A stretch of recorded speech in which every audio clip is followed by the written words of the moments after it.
Okay. Thank you. Thank you. Do we think we can say hello? Hello. So please.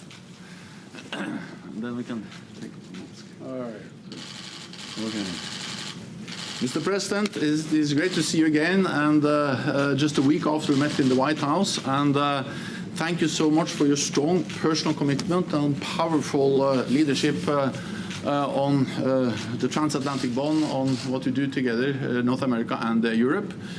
We meet at a pivotal time for our alliance. We will open a new chapter in our transatlantic relationship with the meeting today.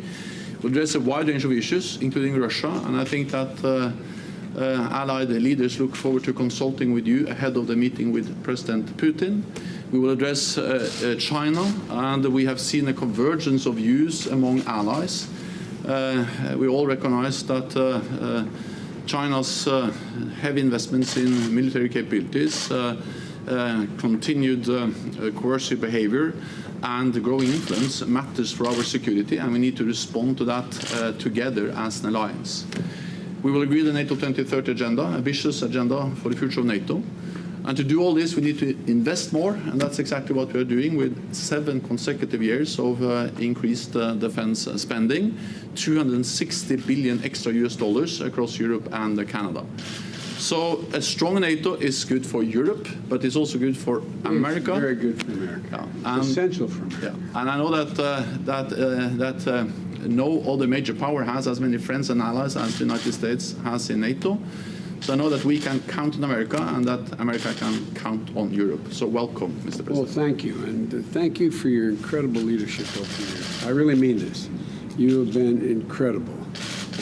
Quite frankly, we have competent people coming, but I wish you were not leaving, because, no, I really mean it. You have been absolutely incredible. You've been strong. You've been able to pull people together, and I think that there is a growing recognition over the last couple of years that we have new challenges, and we have Russia that is not acting in a way that is consistent with what we had hoped, and as well as China.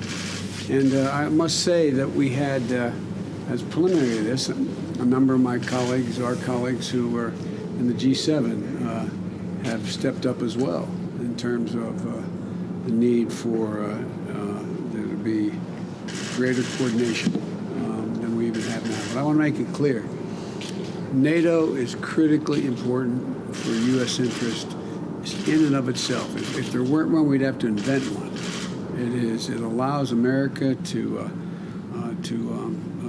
conduct its business around the world in a way that never would have occurred were it not for NATO, number one. Number two, I believe, and I've said this my whole career and the 4 years I was out when I decided to run for president again, that NATO is Article 5 we take as a sacred obligation.